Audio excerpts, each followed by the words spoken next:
Did you know that America is finally getting its first black president? The Washington football team, formerly known as the Washington Redskins, announcing its new team president.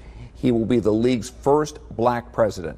Jason Wright will lead the team's business ventures and operations, and working with former Panthers head coach Ron Rivera on building the team on the field. Owner of the team says Wright's experience as a former player and his push for inclusion will set new standards for that organization. That's right.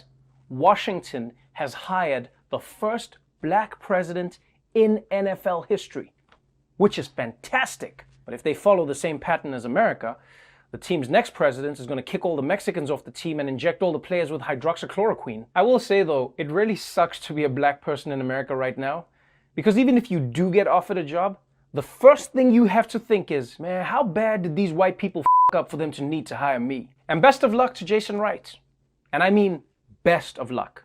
Because football is the only sport right now that's trying to play with fans in the stands and with no bubble during COVID. So if the league shuts down, you know people are going to try blame him. I'm just saying, the league never shut down before when there was a white team president. It can't be a coincidence. Moving on to some news about climate change. It should be no surprise that 2020 is on course to be the hottest year on record. I mean, basically, every year now is hotter than the year before it. You know, in the same way, every Hemsworth brother is hotter than the one before it. Is that right? Or is it the other way around? Over the weekend, the temperature hit a different record. And this one is really going to make you sweat. One part of the country is taking heat, and it could be a record. Death Valley National Park, which is split between California and Nevada, recorded a high temperature of 130 degrees yesterday. It needs to be verified, but if it is, it will be the hottest temperature recorded on Earth since 1913. The previous record was also recorded in Death Valley. God damn, 130 degrees. You see, this is when I like that Americans use Fahrenheit. Because in the rest of the world, people use Celsius. But a scorching 54 isn't the same. It doesn't have the same ring to it. 130 degrees! 54. And Death Valley is a great name for a place that's 130 degrees. It is a terrible name in terms of real estate development. Who would name that? What they need to do is call it D-Val. You know, build a couple of condos and some coffee shops. Boom! White hipsters will be there by the end of the month. This is just one more sign that we are all in a climate crisis, people. But while most of the world wants to slow climate change, the Trump administration looks at record temperatures and they say, let's try and beat it. Some breaking news this morning. The Trump administration finalized plans to open up the Arctic National Wildlife Refuge to drilling. Gas rights. The move will allow leasing on the 1.6 million acre coastal plain. It marks a fossil fuel development in an area that has been untouched for 3 decades. Untouched for 3 decades? For a second, I thought they were talking about Mike Pence. Bing, bing, bing, bing. But that's right. With just a few months left in his term, Trump is about to let oil and gas companies go nuts in a pristine wildlife refuge. It's almost like he knows he's not getting the security deposit back on the country, so he might as well just see how much of it he can wreck on the way out. I mean, this might be the first time Trump has destroyed the property value of a place without putting his name on it first. With all the focus on the presidential race, it is easy to forget that a lot of the energy that drives political parties comes from down-ballot races.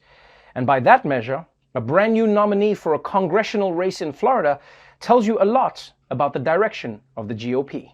The very latest election results from the live desk right now. A far-right candidate won the Republican primary for the district that represents Mar-a-Lago. Laura Loomer was banned from Uber and Lyft after refusing to ride with a Muslim driver. And she handcuffed herself to Twitter's headquarters after being banned from the site for referring to Congresswoman Ilhan Omar as being pro-Sharia law. This is somebody who has called herself a proud Islamophobe, and President Donald Trump actually tweeted congratulating Laura Loomer. You're seeing it right there, saying, "Great going, Laura. You have a great chance against a Pelosi puppet." You know, one thing that never changes is if you do something awful, Trump will congratulate you. You could save a kid from an active volcano, and Trump will congratulate the volcano. That volcano is so big, so beautiful, so much magma, maybe even hotter than my daughter. I don't know. You tell me. Some people are saying, I don't know. Think about it. Loomer is so bad that she has been banned from, and this is real, Twitter, Facebook, Instagram, Uber, Lyft, PayPal, Venmo, GoFundMe, Medium, CPAC, and Shakespeare in the Park. Like, I'm sorry, how do you get banned from Shakespeare in the Park? I mean, sure, I did, but that's only because I didn't know I wasn't allowed to ad-lib. To be or to do something else, you know? It's a tough question. I'm gonna have to think about that one. And also, this person was banned from PayPal. Guys, that site is like 90% Nigerian scammers. And even they were like, this user does not reflect our values of cheating the elderly out of their savings by pretending to be grandchildren who need bail money. It is not who we are. It is crazy to think that this person could one day be in Congress, and she's not even allowed on most apps. Can you imagine not being able to use Instagram, Facebook, or Twitter? That actually sounds kind of nice. Should I be racist? Mosquitoes, aka bed bugs with sky miles.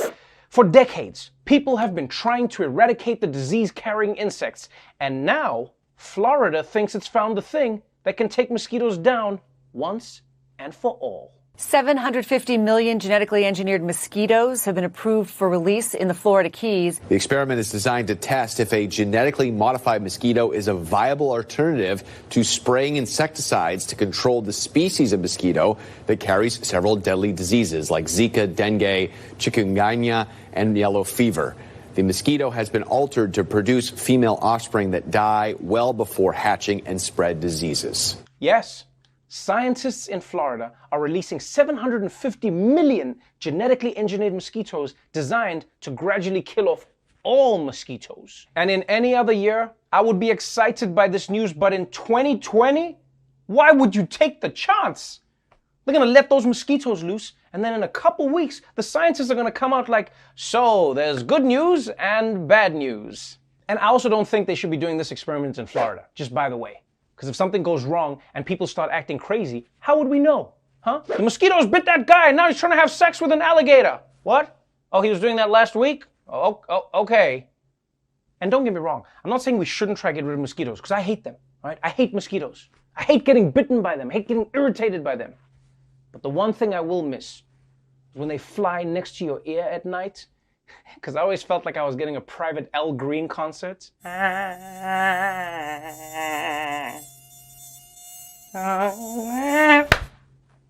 So anyway, congratulations on this groundbreaking genetic experiment with nature, and preemptive congratulations to Will Smith and his dog for getting to inherit the earth in a few months. But let's move on from one blood-sucking parasite to another. Steve Bannon, Donald Trump's former chief strategist and guy selling fake tickets outside the Billy Joel concerts. Bannon left the White House in 2017, but he has remained popular in MAGA land, and one thing he's used that popularity for is raising money to help Trump build his beautiful, perfect border wall.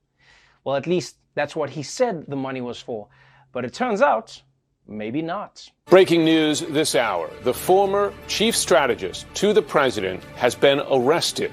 Federal prosecutors in the Southern District of New York have indicted Steve Bannon for what they say is his role in defrauding hundreds of thousands of Americans in connection with an online crowdfunding campaign known as the We Build the Wall. The allegation essentially is that Steve Bannon marketed this scheme, this Build the Wall scheme, collected donations from hundreds of thousands of donors under the false pretense that this money is going to go to build a southern border wall. Instead, what Steve Bannon and the other defendants allegedly did was pocket that money, use it to pay for lavish lifestyles. Bannon apparently was arrested while on a 150-foot yacht off the coast of Westbrook, Connecticut. He was arrested by investigators with the U.S. Attorney's Office for the Southern District of New York, and also with investigators with the U.S. Postal Inspection Service. That's the arm of the Postal Service that conducts financial investigations. I can't believe this. Another Trump guy has been arrested? After the Aryan Brotherhood and Latin Kings,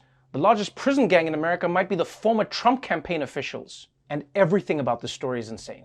First of all, Bannon was arrested on a 150-foot yacht. And I know everyone is innocent until proven guilty, but I mean, let's be real. Anyone arrested on a yacht, I mean, you're guilty. Also, they said Bannon was arrested by investigators from the post office. I don't know if it's just me, but I didn't even know the post office had police. Where were those guys when my neighbor took my Amazon package?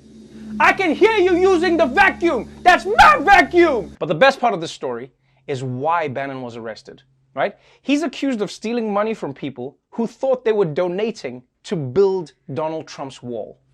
Because you know, you wouldn't want any criminals sneaking into the country. And I'm honestly curious to see how this plays out. Because the people who got ripped off now hate Steve Bannon, right? But they obviously really love Donald Trump. But Trump loves Steve Bannon. So I feel like this whole thing's going to end with Trump getting those people to donate for Bannon's defense fund. But then Trump steals the money and moves to Mexico, which he can get to easily because there's no wall. In other news, for all those people who were worried that the baseball season wouldn't be as exciting this year without the fans shouting offensive things, well, good news. The announcers are picking up the slack. A baseball broadcaster is removed mid-game for using a homophobic slur. Cincinnati Reds announcer Tom Brenneman was in the top of the 7th inning when his hot mic picked up this anti-gay slur. Take a listen. The fag capitals of the world. Brenneman, coming back from a commercial break, seemingly unaware he was on the air, started plugging a Reds pregame show. Reds Live, the pregame show presented by Ray St. Clair Roofing. The play-by-play announcer later apologizing. I made a comment earlier tonight that I guess went out over the air that I am deeply ashamed of. Pausing mid-apology to call a home run. I pride myself and think of myself as a man of faith. As there's a drive in a deep left field by Castellanos, it will be a home run. And so that'll make it a 4-0 ball game. I don't know if I'm going to be putting on this headset again. Damn. Okay. First of all, who stops in the middle of an apology to call a home run? My man, an apology is like an orgasm. If you interrupt it, the whole thing is ruined. And this Brenneman guy is right. He may never be putting on that headset ever again. And I don't know what else he's going to do. I mean, there aren't exactly a lot of jobs out there where people just explain things that are currently happening. I mean, maybe he could work in couples counseling? He's withholding his affection from her. He's not letting her in, and she's out of there! But I guess this means that there's a baseball announcer job opening, and I would like to throw my hat in the ring. In fact, I'm going to give you a few... He's out! He's safe! Whoa, Nelly, it's out of there! Oh no, there's a lion on the field. Somebody stop it! Oh no, the lion is coming right at the announcer box. Ah! Tell my wife I love her! I hope you'll consider my application. Russia. It's like if a frown was a country. For years, only one prominent politician has had the courage or stupidity to stand up to the autocratic ruler Vladimir Putin. But for Putin, that was apparently one too many. Doctors in Germany say a critic of Russian President Vladimir Putin was likely poisoned. Remember, doctors in Siberia had blamed Alexei Navalny's illness on a drop in blood sugar. Navalny was flown to Berlin for a treatment this weekend. The Russian dissident is in an induced coma. His supporters believe that somebody poisoned his tea before he got on a flight in Russia. Over the past several years, other Kremlin critics have been involved in apparent poisonings or suffered mysterious deaths. That's right. Russia's most prominent dissident was poisoned at the airport. And that means it was either Vladimir Putin or he ate the food at LaGuardia. Either way, we need a full investigation. No, I mean, come on, let's be real. It was most probably Vladimir Putin. I mean, the man uses so much poison, I wouldn't be shocked if we find him at the poison aisle in Costco. Should I buy 24-pack or 36? You always end up using it. That's what makes it even more ridiculous, that the Russian doctors didn't diagnose this as a poisoning. Although maybe that's how they teach it in Russian medical school. Doctor, this political dissident drank tea and then he collapsed. Yes, looks like he has a very common case of the sleepies. It happens to people who don't keep their mouths shut. I gotta say, it must be terrifying to live in a country where the leaders stay in power by trying to poison opposition candidates. So much more chill to be in a country where they can just do it by shutting down the post office. But democracy in America isn't defeated just yet. Because yesterday, Democrats in Congress called the Postmaster General Louis DeJoy to get answers out of him about what the hell is going on with the USPS. Postmaster General Louis DeJoy appearing on Capitol Hill yesterday to defend recent changes to the U.S. Postal Service ahead of the November election. The hearing before the House Oversight Committee was at times combative. In an exchange with Congresswoman Katie Porter of California, DeJoy acknowledged a lack of familiarity with some basic aspects of the Postal Service. You don't know the cost to mail a postcard? I don't. What if it's like one of those greeting cards that's a square envelope? Then what is the postage? I'll submit that I know very little about a postage stamp. Within 1 million or so, can you tell me how many people voted by mail in the last presidential election? No, I cannot. To the nearest 10 million? Is that a no, Mr. DeJoy? I would be guessing, and I don't want to guess. I'm glad you know the price of a stamp, but I'm concerned about your understanding of this agency. God damn. This guy's like the worst person to bring to a trivia night. Okay, the next question is, what do you call the box that you put mail in? Oh my God, thank God we've got the Postmaster General on our team. What do you think, DeJoy? Okay, I know this one, they're blue. Oh, I'm taking all of them away. Oh, I should know this. But in a way, this is kind of refreshing to watch. I mean, we're so used to seeing guys in power mansplaining and going, well, actually, it's refreshing to see a man who's just like, look, lady, you tell me. I don't know shit. But let's move on to Jerry Falwell Jr., president of America's foremost evangelical university and werewolf that quit mid-transformation. Falwell has been a fixture of the Christian conservative movement for 15 years, since following his famous father into the family business. But now, all of a sudden, he's not. All right, breaking overnight, influential evangelical leader Jerry Falwell Jr. is indeed out as president of Liberty University. After a tumultuous day where his fate lurched back and forth, Falwell was put on indefinite leave 2 weeks ago after he posted a photo on social media showing him and a woman both with their pants unbuttoned. Questions about Jerry Falwell Jr.'s leadership at Liberty University in Lynchburg, Virginia, come after John Carlo Granda claimed in an interview with Reuters that he had a years-long sexual relationship involving Falwell's wife and the evangelical leader.